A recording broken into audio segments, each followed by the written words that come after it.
Today's episode of If We Ran Nintendo is brought to you by the Player One podcast. Join Chris, Phil, and Greg each week, three former EGM editors, as they break down the weekly happenings in the video game world.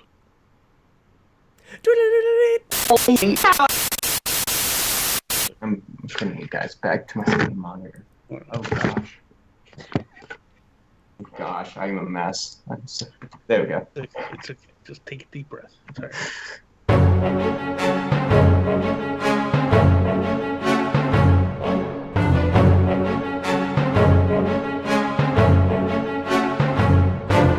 If we ran Nintendo. What is up, everybody, and welcome to episode 142 of If We Ran Nintendo. I am Bobby, the Nintendo Guru, joined by the greatest co-host in all the land, Mr. Sean Capra. Bobby, today, hi Bobby, hi. Today I'll graciously step aside the greatest co-host in all the land to the smartest co-host, guest co-host in all the land. Oh, wait. Why are you jumping in there and introducing people? I'm excited, man. You just say hello. You don't jump the gun, man. This isn't the way this works. I'm very nervous. I'm sorry. Go about your business. It's apparent.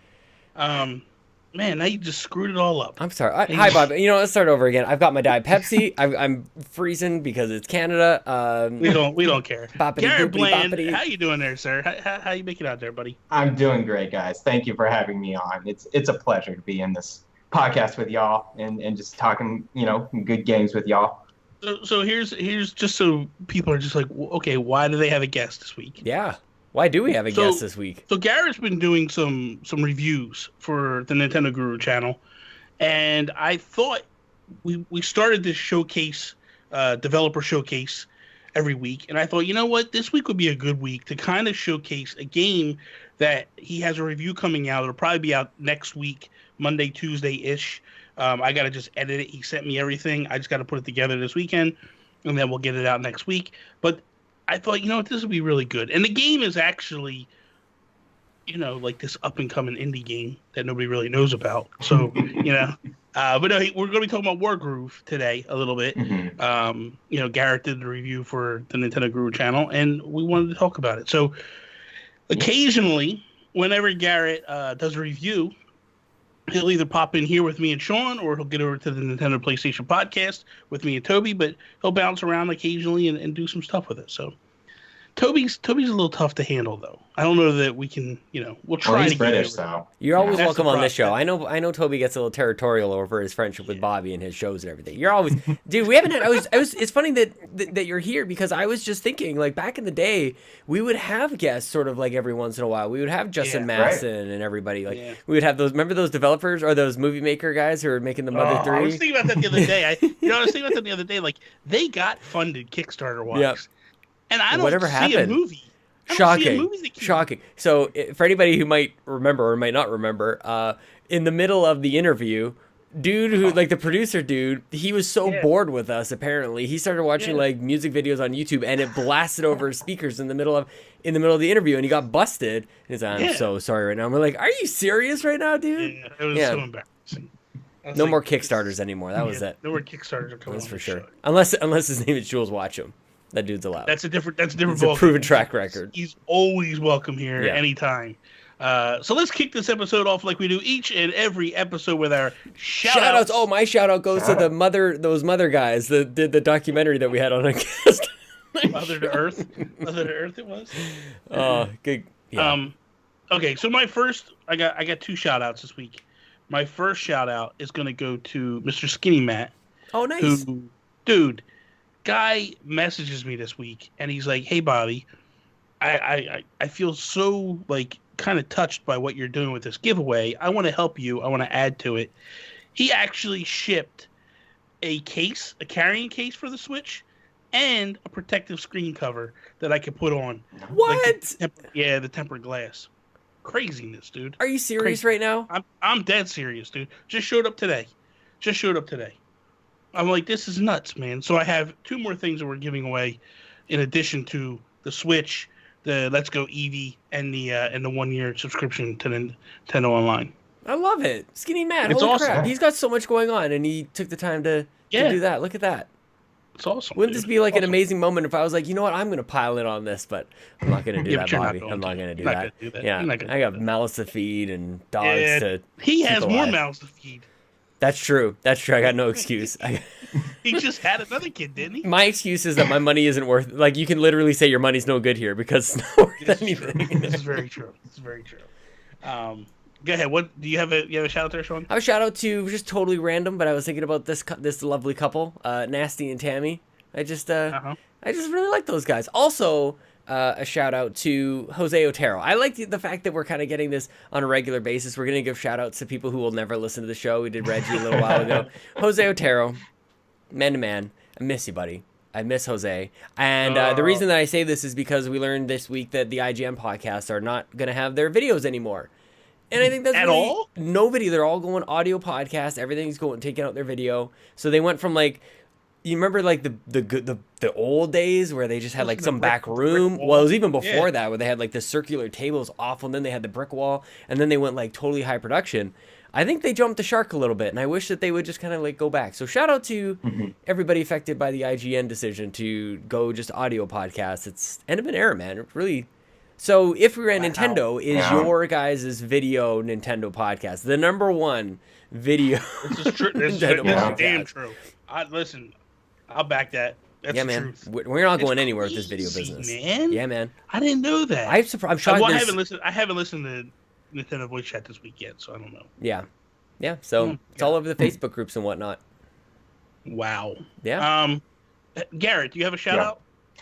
I would like to shout out to actually Stealth on Twitter. I actually won one of the drafts for his giveaway from, I think it was Koei Tecmo. I won a copy of Attack on Titan 2 on PS4. So he's been doing really cool stuff. I just recently found him, and like he delivers so much nice opinions, well thought out opinions on Twitter that I agree sometimes, disagree sometimes, but you know, his giveaways are really cool. He has really good connections. So, yeah, shout out to him on that. I appreciate you shouting him out. Don't ever bring up PlayStation on this podcast again.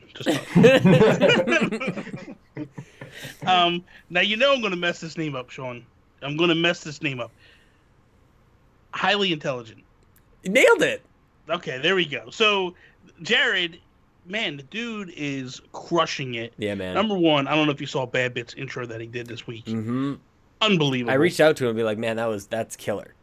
And then I hired him actually during season 7 of Fortnite. He is actually doing challenge maps for me every single week for this entire season. So what happens is each week they change up the challenges. These maps will show people where to go to find the stuff that you have to find. So if there's like this week, go visit the giant faces. There's 3 faces that are in the world that are just giant, like on the side of mountains and stuff. You actually look at this map that he created. It shows you exactly where the mountains, like where these faces are, and you can go to them. My God. Go visit the 7 pirate hideouts. It shows you where the 7 pirate hideouts are. So each week on Twitter, Instagram, Discord, I'm dropping them out each week so people can. We're not charging for them, just whatever. They're just. We're just dropping them into the internet and checking them out. But, dude, he's killing it, dude. The guy's doing phenomenal work, man. I love it. Yeah, man. Yeah. Good dude. Any more shout-outs before we shut it down? Or shut it down. That is all. Okay. I think I'm good. Okay. All right. So, at this point, we jump into our developer showcase.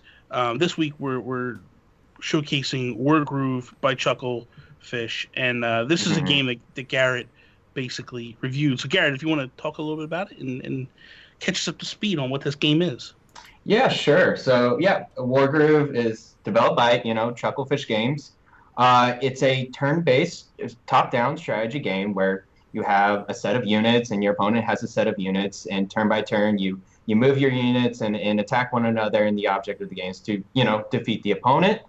And also another mechanic is that you have currency. And so based on the number of houses you have, each turn you get a certain amount of currency, and you use that currency to buy more soldiers, like either land, air, or sea units. And then you use this gameplay loop to really make sure that you're overcoming the opponent. So that's the basis of the game. Okay, so we get a lot of comparisons immediately from everybody saying it's Advance Wars. Yes. Do you feel like this is Advance Wars? I think it's a step up from Advance Wars. I mean, like, I can just hear. I saw some gameplay from Advance Wars. I never really played it. Mm-hmm. Yeah, I can see a lot of elements from Advance Wars being in this game. As far as moving units, it's a top-down, it's a bid style. But I think when I looked more into it, it's like, okay, I think Wargroove did really a step up on like in certain modes. I think the commanders, I can talk a little bit more about the commanders. Yeah. If you want me to. Yeah, absolutely. So each kind of faction has 3 unique commanders. And normally in mission you choose one. And this commander is stronger than the rest of the units. And you charge up this gauge until you hit, like, you fill the gauge for a groove. And so this groove is a special ability. Each commander has a unique ability. My favorite is Greenfinger. What he can do is set up vines and walls to block the enemy. Another helpful commander is, I think it's Mercia. She heals units in a certain area, and so you kind of use these abilities to like really change how the game is going. The double-edged sword is that, you know, with a commander, they may be your strongest, but it's also your weak point. Because if your commander dies, your game is dead, and you lose the game. And the computer knows that. And so if you try to go too risky, they know that, and they'll really try to destroy your commander. Wow. Yeah. So here's the thing that I'm curious about. Mm-hmm. So when this game was getting ready to come out, Mm-hmm. you approached me and you said, "Hey man, I really want to play this game. I really want to review this game. I'll buy this game if you can't get a code for it." I did reach out to Chucklefish. I did try to get a code, but they were gone in a blink of an eye. So many people were onto this game. Right. So you got this game. But my question is just like, what about this game made you feel like, hey, I got to review it? I think it was a mix of I love strategy games. I love turn-based games. So that's the first start. And then the first trailer when I saw this game, the art style was so nice. It was so lively. And I think a mix of those two is the genre of turn-based strategy. It's on my Switch, so I can bring it on the go, and the art style. I think those were the main things that really drew my attention to the review. And then once I went through it, I learned about its mechanics and everything. And you actually... Now, everybody knows Wargroove came out a couple weeks ago or whatever, but like you went through the whole game. Like you busted your butt and you actually beat the game to completion and then submitted the review to me, which that's pretty astounding, honestly. Like, but what's time frame wise, like how many hours is a game like this? So for me, when I beat the campaign, it was around 40 hours, I think. It's a good chunk. I could talk a little bit about its length. I think some of these missions, when you get later on into these acts, it gets pretty difficult. And it gets difficult to the point of, okay, they need to be a little bit more fair in these missions. You really got to be on top of your game to make sure that some of these missions that you beat them. And I think one thing that they try to do is this difficult setting. Like instead of a difficulty of an easy, medium, and hard AI computer, instead what they do is they let you change the gauge of how much damage you receive, how much currency income you can have, and the amount of, or how fast your group charges. Those are your 3 scalars. And so I think I like that a little bit better because I think the developers didn't want to really dumb down the AI at all. Like, I think they wanted you to see how the computer can play with you in this game. And so, you know, receiving damage, though, if I can lessen that, I mean, that's a much easier for me. I can handicap a little bit in order to get through these missions. Now, if you make it easier on yourself, you're locking these missions. So basically, when you finish a mission, you get a ranking. And either 1, 2, or 3 stars, you get a rank of an A or an S. And then once you accumulate enough stars, you get to unlock the epilogue mission at like you would to get half the stars. But if you do easier difficulty, you're locked to 1 star. You can't get more than 1 star. Gotcha. So, So that's the one downside. And then if you make it harder on yourself, there's no extra rewards. So it's just making it more challenging. Just making it harder. But it makes it so, especially that difficulty slider, like it makes that sometimes you find yourself like you can quickly get in a situation, even though it's because I played this game as well, but not nearly as far as Garret did. But you can quickly find yourself in a situation where you're getting your ass kicked. It's turn based, right? So you think that it's slow, but like at the turn of a hat, like of a dime of a thing, you're just bombarded, and it's because you haven't really learned necessarily like what distance different characters can travel to like get up in your face and like really ruin your day. So I feel like that's the benefit of like turning off or turning down the damage, and then adjusting like the currency helps you get to know like how to spend it. I feel like it's a really good sort of way to get to learn this game rather than it teaching you any more than it does in the first couple of missions. But very rewarding, man. Once those things start to click into place, I personally had my guard up on this game. I was like, I don't know, this game is trying to charm the pants off me, and I'm not gonna let it. And I don't know why I do that, but it got me, man. It's really quite clever and very quick, and I love. To me, it blends like real time strategy stuff with turn-based strategy. Like I don't really recall a whole lot of turn-based strategy games where you're managing currency, like where you're actively like in order to get more gold, you're taking over like different towers and buildings, and then that helps you every turn. You're gonna recoup some more currency. And I thought that was a really like you can choose to spread out and try and take over more territory, or you can go after the enemy, or you can shell up and be a little bit more defensive. Like there's so many different approaches to this game. And that's what I really appreciated about it. Yeah, for sure. Like it makes you kind of think about what your strategies are, and like you've got to be defensive, but you also gotta get around them or flank them or maybe go head on. Depending on your objective, mission to mission, it depends, right? So some missions are like, okay, I want you to travel all the way across this map. There will be enemy units attacking you along the way, so you're going to have to think about, being defensive in certain areas, but you have to travel really far, and you have to use a wagon and everything. Standard missions, I would say, like, you attack the home base or the commander. And I remember one mission, there was no commander whatsoever. You had to defeat the home base. So basically what it is, like, okay, I have a strategy of I'm going to distract these units up top where I'm going to bring these tiny trebuchet and this soldier and flank them all the way around just to destroy the home base. So it's those type of things, like if you know your objective, then you can be really good at this game. It doesn't matter how much more units you have or how much more currency you have, as long as you know how to outwit the computer, then you're doing pretty good. Bobby, you hate this game.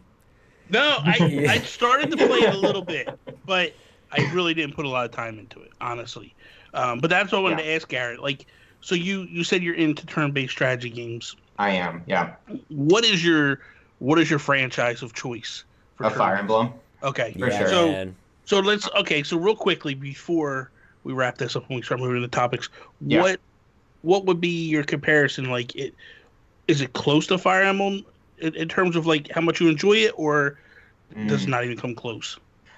I think it's a little different. Fire Emblem, you have like personal characters that you're trying to pair up and create combos. Actually, it's kind of similar in that way, because Wargroove, there's this critical hit system where certain type of units, if you do a certain set of conditions, they can land a critical hit on an enemy.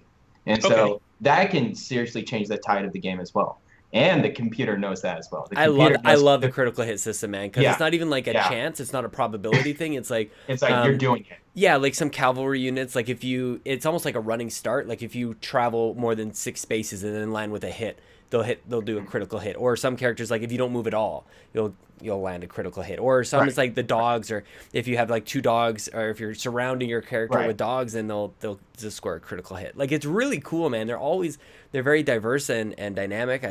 I think that critical hit system is really something I'm like, oh man, I gotta wrap my head around this too. It's awesome. It's great. So I mean, comparison to Fire Emblem, Fire Emblem is I think a little bit more a lot like personal with their commanders, and like you got to be very conservative, because I play on classic mode, and so when your character dies, they permanently it's done, permanent death, baby. permadeath. So I can't do that. how I play it is I make sure that none of my characters die. And so I'm very meticulous like that. With Wargroove, you can let go a little bit because these are expendable units. I actually, a lot of the times I'm like, oh, I know this soldier's going to die. But if I attack first with this guy, I'm inflicting some damage to the other unit. Yeah. So I got it. Might as well just shoot for it. So much of this game, even like when you have full health, they attack stronger. And then if they've been whittled down, they're wimpy. They barely take any damage off, man. Awesome. It's nuts, dude. Yeah, that's awesome. Okay, so be sure to go check that game out, and be sure to check out the review when it hits this week. Probably Monday or Tuesday. It should be live over on Nintendo Guru YouTube channel. Please go check that out, and if you like it, send Garret a tweet at Bland725, right? Right. That is correct. Nice. Okay, so first topic of the day. If we ran Nintendo, what first-party franchise would we make in a different style game, genre, or style? For example, Metroid in the style of Doom, Animal Crossing, the adventure game. This is Sean's topic. So I like it. So that's basically. He's all giddy. So thanks for letting me introduce it too, man. Like, way to take it away. This is my hosting job. Don't try to step on my toes. You already stepped on the toes earlier. My bad. I'll shut up now. I'll just be here and smile at the camera. I'll let you kick it off. Well, I'm mad that I introduced the topic in that way of like Metroid in the style of Doom or Animal Crossing the adventure game, because I'm like I was sitting at work today and I'm like I gotta come up with a couple ideas because I'm wanting to come prepared, man. When I make things up on the spot, they're stupid and you just yell at me. So I'm sitting at work and I'm like, I used up really good ones in that stupid example. Like I should have just said, for example, like Star Fox the racing game is actually like, or Kirby a good game would maybe be a good start. Like that would be a good thing. This is why we get along so well. I know, man. Right there, stuff like that. Kirby's garbage. It really is. He was pissed off like a whole bunch of people. I did like my Kirby's Dream Line for Game Boy, but that's as much we're gonna do. So I've got a couple ideas, Bobby, and I wanted to, we're gonna carry on with this turn-based thing and talk about Fire Emblem, because I think I liked what I saw with Fire Emblem and with Hyrule Warriors, kind of making the changeover into the Muso and just kind of being able to take these characters and kick some ass in this really action driven thing, but I don't know. This is why we play this game of If We Ran Nintendo, because this would never happen. But I would love to see. I love the Fire Emblem games. I love the characters. I love the drama. I love the settings. Even how tropey it all is. It's like it still kind of like catches me off guard with like, why am I attracted to my sister? I'm pretty sure that's my sister. But like, oh man, let's play with this a little bit. So I want. It's not really a sister, but like kind of a sister. So you're like, it's confusing, man. I hear those videos are very popular on the internet these days. Yeah, they are. So in all seriousness, I want to see a Fire Emblem game in a Western RPG style, like The Witcher, Dragon Age, or something like where you have dynamic choices and it's in real time. So it could be like first or third person, and you're developing relationships with people in this open world, right? So you could have like the romantic choices, which I think fits really nicely in with why most people play Fire Emblem. People say they want to get the tactics, but like, who are we getting it on with? You know what I mean? So I want to have that like that I want to have side missions. I want to improve my character and get new upgrades and abilities and explore different through lines and storylines with different characters, but not be kind of like stuck down into the grid type of stuff. I want to have even like a party system, Bobby. So let me ask you a question. Would it be safe to say you're looking for something like Dragon Age, but Fire Emblem? Big time. I feel like that would be so... And even like graphically, make it that anime style. Like I think that would be really... It's some sort almost like shell shading, the way that they make like 2D graphics look in 3D. I don't know exactly how that... I don't know, Garret. Is that... What do you think about that, man? I'm trying to wrap around my head around it. Because Fire Emblem, there's so much lore behind the characters themselves, and then the fact that you want to create your own character, I think that would be a little, well, not to be create my own. It could be like like Witcher. You don't create your own. You're playing Geralt. Yeah, that's true. Yeah, you're Geralt in that. But I think I could be down with it. I'm trying to imagine what like the landscape or the battle system would be like with a Dragon Age setting with Fire Emblem. But you got to think too, the fact of like with Fire Emblem games, no two games are ever linked together. Like occasionally they'll have characters that kind of flow through, but for the most part, like when you played Fire Emblem Warriors, the whole idea was trying to connect the lines of games, like the storylines. So I think, in my opinion, something like this works. Like I wouldn't mind if they leaned into this to try to be like, hey, we're going to actually use a franchise that people love and enjoy and kind of like give it a different flavor, a different feel to it, because it's still RPG-ish, you know what I mean? So it's not like you're leaving that realm so far. I like it. But here's the question, Sean. So typically in Fire Emblem games, the idea is the big battles, big battle scenes. Like that's what Fire Emblem's all about. You go onto this grid and you're battling these big battles, which you can still kind of do to some degree.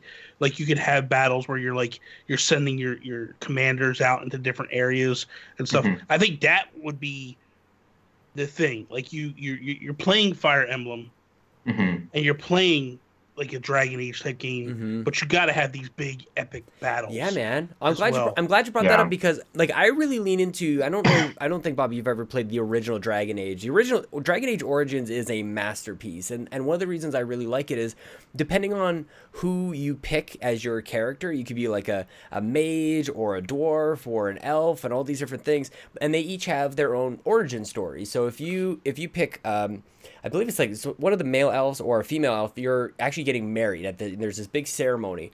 And what happens in the middle of this wedding ceremony is guards break in and they throw one of either the bride or the groom in jail. I can't remember which.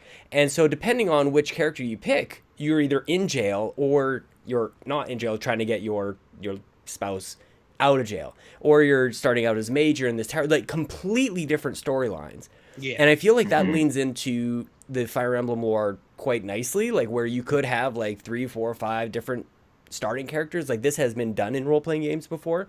And so the reason that I bring this up is because it leans nicely into a party system. So you start solo, but you could meet people along the way, and you get to choose like how do you build your team that like like what kind of characters do you have? Like a tank kind of character? Do you have like an agile kind of ninja assassin kind of person coming along with you? Which I think would be cool. And then to make the big battles kind of happen, you could have like missions where you're building up armies or support of like the people around you and trying to get like, usually there's different factions battling each other or families battling each other. So you try to get people who are supporting each side maybe on your side. So when a battle happens, like then they come swooping in with a bunch of minions or something like that and kind of tip the scales of the battle. Dude, I'm like hyped about this game. That's not ever happening. Pretty cool. That's what I got.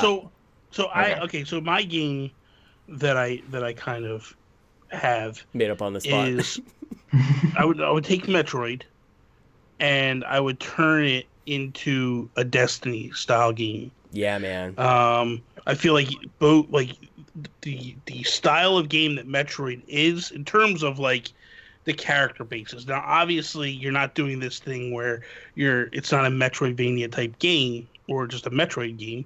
It's you're basically leaning into what Destiny is. You got mech suits. I mean, honestly, let's be fair. So, Federation Force was kind of the idea of like, hey, we're going to do team-based, go out, battle enemies and stuff. Do something similar, but you're doing it in third person or first person, however you want to lean into it. You could do Metroid Prime, but it could be a Destiny style game where you're getting with teams and you're doing raids and you're doing all this crazy stuff together, and it's all just straight up multiplayer online. Anthem is the next in line at this point, and that's kind of getting panned a little bit depending on who you talk to and all that stuff. But ultimately, like, I feel like Destiny has a grip on that style game that not many companies are doing. So to me, it'd be like, okay, take Metroid. You're not going to have Samus in the game. You're going to create your character. You're going to build your character, and maybe it's something where, something similar to Federation Force, where you're jumping into these suits and you're just going off and doing your thing. But I feel like, and I'm trying to get away from the Federation Force, because I don't want people to go like, oh no, that's a horrible idea. I just like the idea of Destiny set in the Metroid world. So something like that. Like you're taking those suits like that Samus has, like maybe you can like upgrade the arm cannons and like get different arm cannons and all that stuff, and like backpack jets to like just shoot, or you could get them, like you get a backpack, or you could put it on your feet like Iron Man type stuff, and like do all these crazy different things.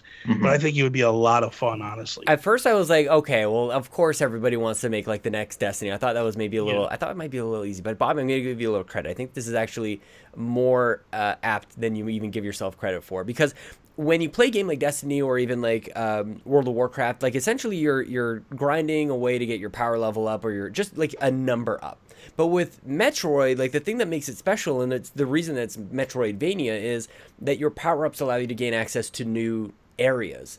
So wouldn't it be cool if, like, instead of just like, oh, I've hit level 375, so I can do this raid now, it's like, I've got to get like this specific configuration of my suit so that I can physically access this area with all my friends. So we got to do like this, I don't know, like we can all our friends can help each other with the trampoline that we got to jump up, or something silly.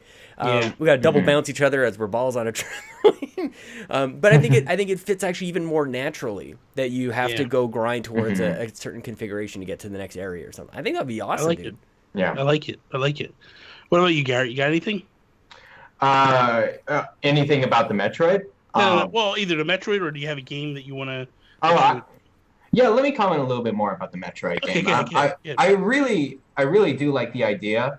I'm wondering about the lore behind Metroid. I haven't played much Metroid games, to be honest with you, and like I know the enemy types are basically. There's not much, I guess, behind that. And I know Destiny really does a great job of fleshing out that lore in the multiple planets, in the multiple unit types. Do you think that Metroid will need to do that in order to like kind of make this game? Well, the thing is like you do have a lot of enemies in a Metroid game, and you do have like a lot of big bosses in the Metroid games. Like you have Ridley, you have Kraid, you have all these different characters that you can go up against. You have Dark Samus, you have Mother Brain. Like there is these big, massive enemies that you can go after, and then they also have the little weird looking things like Zebs and all these different things, and like I said, Metroids, and like you could basically break them off into different areas. Okay. Nobody's saying you have to leave the planet. Like you could stay locked in on one planet and just be like going into different areas of that planet. Okay. You know, and maybe the other idea is like maybe there is a storyline based thing where like, hey, you have to kill Mother Brain, and first you have to go take out Ridley, and then you got to take out Kraid, and you're working through, and maybe as you're going into each section of the world, you're unlocking different weapons that'll help you get into a different area, like Sean was saying. I think it. Yeah, that'd be cool. You know, man. I think it'd actually be kind of cool. Yeah, definitely. Okay, cool, awesome. So yeah, my game. I've been thinking about it all day. It's been. I was like, okay, I'm ready to say it. Kirby soccer ball. Exactly. Good idea. So I feel like the Star Fox franchise gets a bad rap like recently with their games. I really do want to take the Star Fox lore in the game itself, and again an RPG mechanic similar to actually Mass Effect. And so where you create your own character in this universe, and you're kind of with that alliance with Fox and Peppy and all of them, and then you get to make your own decisions and choices, whether you want to be neutral, bad, or good, you want to be rogue. And I think I would like more really heavy on the loot and the grinding system. I want a third-person shooter Star Fox on multiple planets, but I also want to have a No Man's Sky, like I want my own ship, and I want my own upgrades with that ship. Yeah, man. This is sounding good. And then maybe a tank or two. I'm not sure, but I think if we flesh out the story really well and we can get a good third-person shooter, Star Fox / fly simulation game at the same time, I think that would be a golden game. I love it. I want to jump on to say like you can explore all the different animal types of anthropomorphic like creatures that you can explore, and then I wanted to jump on the like good, bad, or whatever dynamic. I feel like that's kind of like it is kind of tropey, and Nintendo doesn't necessarily do all the tropes. They always have like some spin on something. And with Star Fox, I think it's so interesting the different roles that Star Fox's team plays as like Peppy's like kind of more guided, like a mentor, kind of like helping him along, and then Slippy's like he's cute and he's like and he's helpful, but like gosh, he gets into trouble. And Falco is just like he's just this hard ass. Like I would think there would be like this really interesting if like the character type that you become is like how you impact the rest of your team. Like, are you going to become a mentor, or are you going to become like a pain in the butt, like a snarky kind of guy? Like, and then how does that play out with the rest of the team? I think that would be, I don't know, it's a little more advanced than just like I'm a good guy or a bad guy, but just like how do I relate to the main through line, which is Star Fox, but I'm this other character who has a huge impact on him. I think that's well, I like the idea. What I would do is I would have it where Fox is captured. Yeah. So that would explain why you never see Fox, and you're working with his team, and maybe it's like, hey, we need you to help us save our leader, and let's go, let's go do this thing. I think that would kind of make the storyline kind of cool, where you're like, also, like I said, also gives you the reason, like, where the hell's Fox McCloud? Like, why is Fox not in this game? So, because that'd be the first thing, like, this doesn't make sense. Like, why are you leading Fox's team? Where's Fox at? So, like, if you pulled him out of the game, it lend itself to. And he got himself captured because of Slippy, because Slippy's a big dum dum. It's like, Fox, help! And then he gets captured. Oh, stupid Slippy. And it just screams at you. When he goes down, he's going, hey! I'm just like, that'd be awesome. That'd be awesome. Okay, so we have and a Pikmin survival game. Pikmin survival game is my last one. I want like the long dark. You know this, Bobby. So first person, you see like the glow of Olimar's bubble space helmet and everything, and you crash land. You're on this scary place. You don't know where to go, so you got to gather materials, and you can have like a little like Pikmin farm where you're like breeding them off to the side. But you've got to create a shelter, because instead of going up and away every day like you do in Pikmin, you've got to stay and you got to survive the night. And the longer you stay, the bigger and more dangerous these creatures are getting for you. So it almost is like this. What was that? Death by Daylight. What the heck was that PlayStation and Xbox game about zombies where it's really awful at night? There's a lot of black lighting in it. So, anyways, there's a zombie game. You guys kind of get what I'm saying about this. Something by Daylight. And I think that's what I want, Bobby. I won't go too much on that, but I want a survival game with Olimar. Everything that happens at night in Pikmin is terrifying. I want a front row seat, baby. I don't like it. All right, we'll stick with my Fire Emblem game. All right, so second topic we have here today. This is gonna be a good one too, guys. Woo! If we ran Nintendo, what do we need to do to combat the Nintendo tax, the Switch tax, whatever you want to call it? How do we incentivize third parties to not overcharge Nintendo customers? So this is coming off of the backs of Capcom is bringing Resident Evil 0, 1, and 4 to the Nintendo Switch. With Resident Evil 0 and 1, there's physical copies coming out on the Switch, but Resident Evil 4 is digital only. So the problem here is that Resident Evil 4, all three of them actually, are $29.99 for the Nintendo Switch. But on the PlayStation, are they coming to Xbox, Sean? Yep. Okay, so on PlayStation and Xbox, they're $15. And this is a tale that just continued to happen since the launch of the Switch. I kind of thought, like, hey, this is eventually going to stop, right? This is eventually going to, like, they're doing it now because they're worried that games aren't going to sell on the Switch. But now I feel like they know games are going to sell on the Switch, and they're starting to take advantage of it. And I was talking to a developer friend of ours the other day. He called me on the phone, and we were talking, and him and I started to get into the conversation because I was actually editing my video on it. And I said to him, it almost feels to me like they know that the games are going to sell on the Switch. They know it. So we're going to basically put it at the higher price on the Switch, but we know they're not going to sell on PlayStation. We know they're going to sell on Xbox compared to the Switch version. So if we put it at a lower price, maybe that'll make people jump on board over there to buy it over there. I don't know. I don't understand what the mindset is behind this. So immediately you post a video like that and you start to get attacked by numbskulls that just want to pay high price for whatever stuff. One guy was trying to argue with me saying like, well, it's because the cartridges are 16 gig and they're high priced. And I'm like, dude, you're talking about a digital game. Like, it's a digital game. There's no reason why it should be. I'm not talking about 0 and 1. I'm talking about 4. 4 is 30 on the Switch. It's 15 on the other guys. That makes no sense to me whatsoever. But it's like two games in one, Bobby. It's like it's like you have a handheld game and you've got a console game, so you got to pay for it twice in the same thing. Yeah. I remember when Rhyme came to the Switch, right? And when Rhyme came to the Switch, they were doing the same thing. They were charging $10 more for the Switch version. And I was very vocal at that time and very pissed. And Rhyme was a game that I wanted to play on the Switch, and I actually did not buy it at all. I refused. And then the game actually launched. They changed their minds, and they launched it cheaper. During the Rhyme situation, the excuse was that if you launch a physical game, the price has to stay the same. Right. Nintendo doesn't want to alienate the brick and mortar stores by charging less money over there than they are for a digital game. Right. For me, I feel like that's BS. It's a cop-out.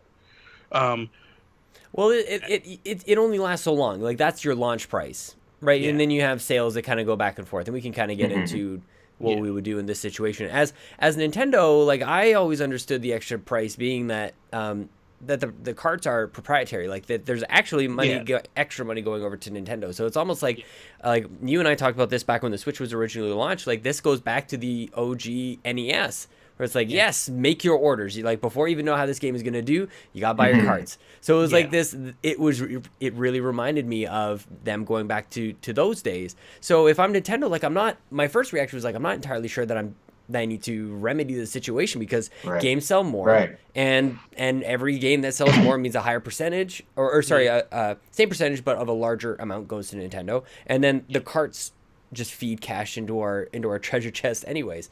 So my first reaction was like, I don't know necessarily that I need to fix this, but I think what our exploration last week proved was that sometimes what's good for the developer and the customer is ultimately good for Nintendo. So I wanted to make sure that I kind of explore that as well, Bobby.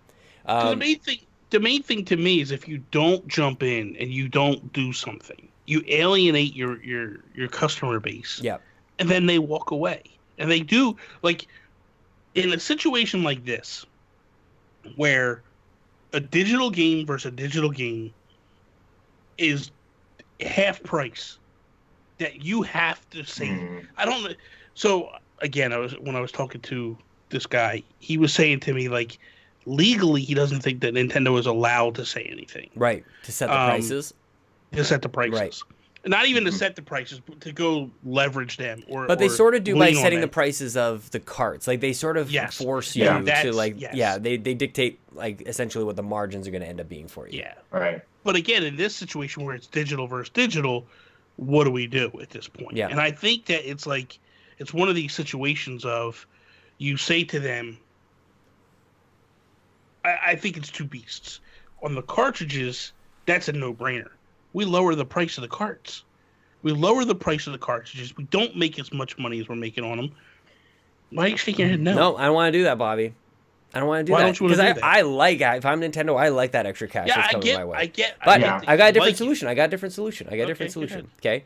So in the cart, in the box, you open it up, you got your little, like, your game that tastes like ass, and then in the slot where you would normally see an instruction booklet, you get a $10 eShop card to try to subsidize a little bit. Like, so as Nintendo, instead of lowering the cart, so the developer is still paying me, Nintendo, for every one of those carts, and so we can rake in the money that way. Then we're passing along a $10 voucher to people who may or may not be redeeming that.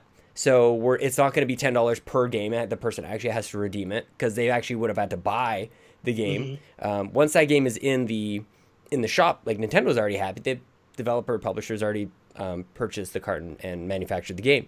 So you have this $10 voucher in the game, and the thing that is really magical about gift cards is that there's some made up number that like for every $1 sold on a gift card, the customer spends $2 in real life, right? So it actually leads this person to like, because it reduces, it's like removing a tax for them, essentially, right? So if they're looking at like, oh man, there's this $30 game that I really want, but $30 is a little high. I've got this $10 coupon, so I'll spend $20. So it gets them spending money that they wouldn't have normally spent. So I feel like if there's really a way that Nintendo wants to tackle this thing where their games are notoriously more expensive on their platform or in physical form, they can actually encourage people to go digital with their next purchase and encourage them to buy something that maybe they wouldn't be buying anyways. I like that. I can get behind that. Definitely. Well, okay, Mr. Wise Ass over there. So what do you do with the digital issues? What do you mean? I think I keep it the same. So like the fact that the prices are this, because that's going to be the same no matter what, and it's only short term. No.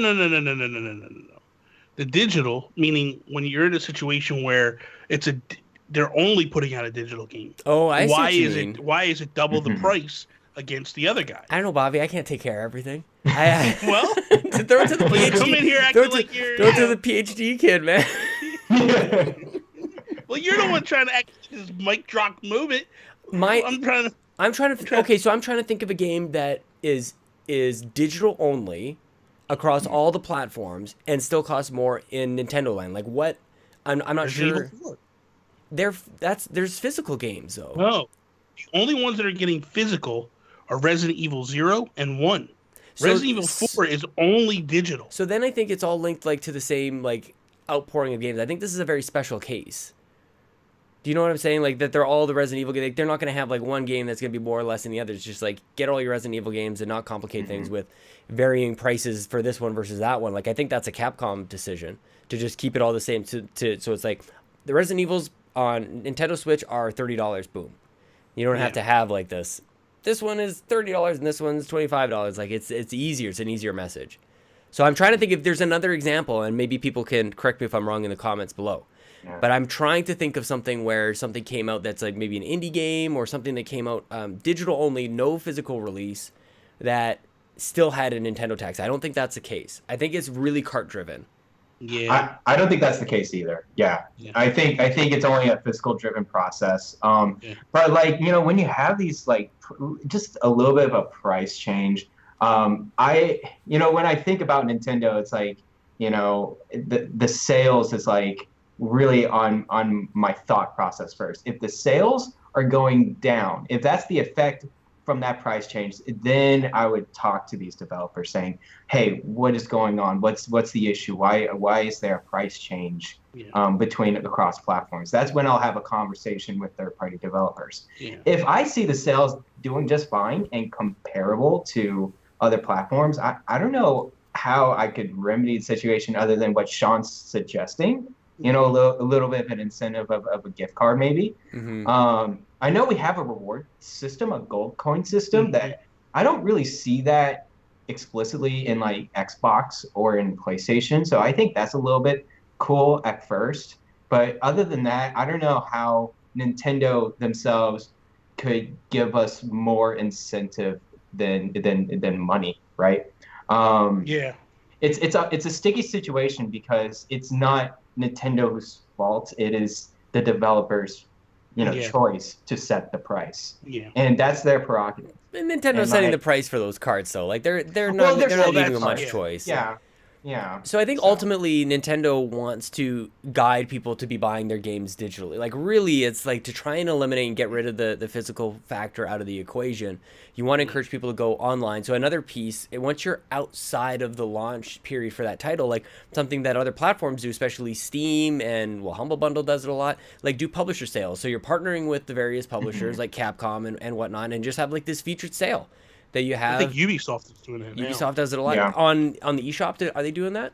Right now, they got every game on sale. Oh, is it? Okay, yeah, they're doing that on nice. Xbox as well, for sure. So, I mean, that's another way to just, like, partner with the publishers and feature their games and give them a bit of a spotlight. Even if it's not even a sale, give them a bit of a spotlight. So just try, I think the end goal is to try and get everybody to go digital so that you don't have this cart price jacking things up. But while people are paying for their carts, we're not too sad about it. Yeah, I think my bigger issue with Nintendo with the carts is I feel like they need to subsidize a little bit in terms of the bigger carts are the problem. You know, like why are they so expensive? Mm-hmm. Like you gotta get a way to get these things down in price. It's crazy right now. I thought about like, an empty box where it's just a download code where like you don't even get it anymore. Like it's coming to that point. Yeah. I mean, you think about it, like, dude, I bought Mega Man Legacy, right? And I got a cartridge for Mega Man Legacy 1 and then a downloadable code for the second one. Right. And they didn't put 2 cartridges in. That's what made me think of it. Exactly. Like that's kind of like we're kind of there already a little bit, and a lot of these games require you to be on the internet anyway. So why not just download the game? While you're at it. True. Yeah, it's true. It's true. When I look at limited run games, they do a lot of cool, physical collection type of releases with indie games, with digital games, and I look at their prices, and I'm like, good Lord, that is a lot more than what I see on the store. And it's like the audience for that is, of course, with physical collectors. Yeah. And so I think partly that's where Capcom, as dumb as they're being, they think like, oh well, limited run is getting away with it, but limited run is giving you a bunch of stuff in the package. That's true. You know what I mean? Like limited run, you open that up and there's either keychains or whatever. There's stuff in it additional. You're getting instruction booklets, all this stuff that we really want. Like if I'm gonna buy a physical game anymore, I'm buying collector's editions. That's it. That's all I've decided. Like that's all I'm buying. I think at some point all physical things should be collectors. I think they should have a stamped number, one of a run of 50,000 or something like that, and that's kind of it. And that might help justify the additional cost. It's just make it more than just like, oh, people who like physical will buy physical because they have that attachment to it, and they like switch, so they're willing to pay for the extra money. But like either it's something about the cart, maybe it's like a special gold cart or something different about it, that like back in the day we still have like green and black and all these different N64 carts. So that's something fun with that. You think about even like Nintendo. Like Nintendo does nothing special anymore with their physical stuff. Like they'll do collector's editions and they get crazy with the collector's editions. Don't get me wrong. But I think baseline physical copies should look like a collector or something. Like they should tap into that. Like you think about it, like why wasn't Breath of the Wild a gold cart? Right. Like you set the trend for so many years. Why wouldn't you do that again? Like it doesn't make sense to me why stuff like that doesn't, like, you did these massive collector's editions and they're beautiful. But why didn't they just go that extra step to go like, we have to have a gold cart? They did go the extra step. It tastes like Link's ass, man. That's not going the extra stget. You shouldn't say that. You shouldn't even know what your son's. Not my Link. Yeah. I get confused. His doesn't taste that bad. His doesn't taste that bad, Bobby. A couple weeks ago, you were talking about him farting in the tub. And I know, he's biting the bubbles. They got me all messed up. I know. All right. Or amiibo cards. I want amiibo cards in there, Bobby. Like partner with the publishers or whoever, and give them something a little extra. Like the instruction booklets are gone. We all know it. We don't really need like a big poster or a map or anything like that. But something cool like that, like a little bit extra on the cart itself, or an amiibo card or collectible, something that like inflates the value. That like at least we can start doing some algebra and math in our minds and go like, it's more, but at least I'm getting this. But it's like we're literally getting nothing else. So you can put something in there that costs maybe a penny and a half to manufacture and toss in there, and that's it. Yeah, I'm with you. I'm definitely with you. It'd be nice if they did do something. Kind of like Nicalis does that. Yeah, Nicalis. Or Nicholas, or however you say it, like Cave Story or whatever. Like you get those.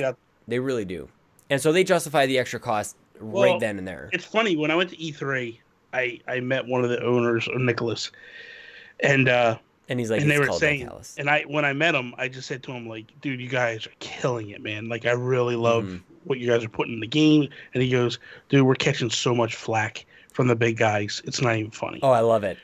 And he's like, they're like basically pressuring them to stop. They're like, we're not stopping. Like, we need a leg up over you guys. Like, we're a small indie team. Like, we're charging $40. Totally. We need to, you know what I mean? Like, do you remember when The Witcher had thank you cards in there? They just had like a letter from the developer saying like, thank you for buying our game. Yeah. And it's like, it's obviously mass produced. So this wasn't like, dear Garret, thank you for buying our game. Like it was just this extra thoughtful thing. Yeah. That's all I'm saying. Yeah, I'm with you. I'm totally with you. So that is all. Kirby. Thank you guys for listening to another episode of If We Ran Nintendo. You can be sure to check Mr. Sean Capri out on the Twitters. Sean like Connery, Capri like the pants. Check out Garret Bland as well, Bland725. Check me out at Nintendo Gurus. Be sure to please check out Garrett's review this week of Wargroove. He worked hard on it. He really did. That is all. Peace out, Preston. You gonna say anything, Sean? I don't know. I never know what to do. You always just like leave it at the end and then you play the music and everything.